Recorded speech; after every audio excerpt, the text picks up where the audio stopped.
میں نے دینے سے انکار کیا تو لڑنے لگا اور اپنی ماں کو بلا لیا، اور ماں نے ظاہر ہے بیٹے کی ہی سائیڈ لینی تھی۔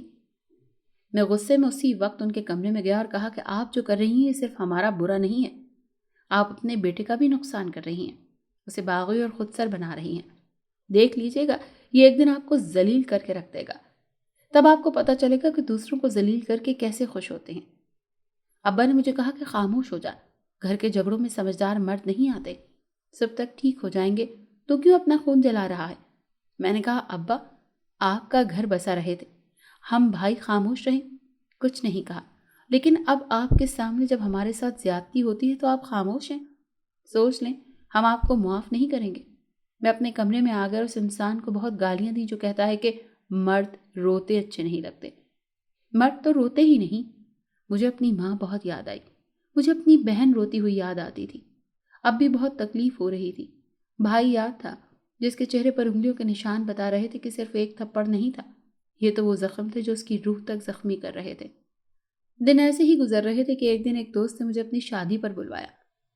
میں جانا نہیں چاہتا تھا لیکن اس کی ناراضگی کی وجہ سے جانا پڑا۔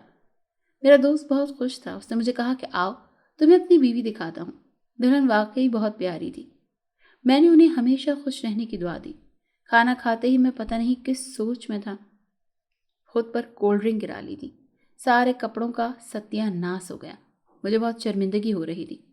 میں دوست کو بتائے بغیر وہاں سے نکل آیا۔ گھر جانے کو دل نہیں چاہ رہا تھا تو میں سیدھا دکان کی طرف آ گیا۔ شام کے 5 بجے کا وقت تھا۔ جب میں دکان کے پاس آیا تو حیران رہ گیا، وہی لڑکی دکان کی ایک سائڈ پر کھڑی تھی۔ میں نے جلدی سے آگے بڑھ کر یقین کرنا چاہا کہ کہیں یہ میرا وہم تو نہیں، لیکن نہیں، یہ حقیقت تھی۔ وہ میرا ہی انتظار کر رہی تھی اور مجھے دیکھتے ہی بولی کہ کہاں تھے آپ؟ میں اب جانے ہی والی تھی، تمہاری دکان بند تھی، مجھے لگا آج نہیں آؤ گے۔ میں نے جلدی سے دکان کھولی، اسے بیٹھنے کے لیے کرسی دی اور اس کے سامنے بیٹھ گیا اور اسے بنا پوچھے ہی شادی کا احوال سنانے لگا اور بتایا کہ میں نے وہاں خود پر کولڈ ڈرنک بھی گرا لی تھی، اسی لیے جلدی نکل آیا۔ میں نے حیرانی سے اسے دیکھا، مجھے لگا وہ میری بے بسی اور انسلٹ پر ہنس رہی ہے۔ میں نے گلہ بھی کر دیا اور کہا کہ اس میں ہنسنے والی بات تو نہیں تھی، تمہیں تو افسوس کرنا چاہیے، میں وہاں سے ذلیل ہو کے نکلا، اور دوسری بات اچھا کھانا بھی رہ گیا جس کے چکر میں نے صبح ناشتہ بھی نہیں کیا ٹھیک سے۔ وہ اب اور ہنس رہی تھی اور مجھے اس بار اس کا ہنسنا برا نہیں لگا تھا۔ میں اسے ہنستے ہوئے دیکھ رہا تھا، اس کی ہنسی ایسی کھنکتی ہوئی تھی جیسے کسی لڑکی کی چوڑیاں جو جب کھنکتی ہیں تو ایک لمحے کے لیے اپنی طرف متوجہ کر لیتی ہیں۔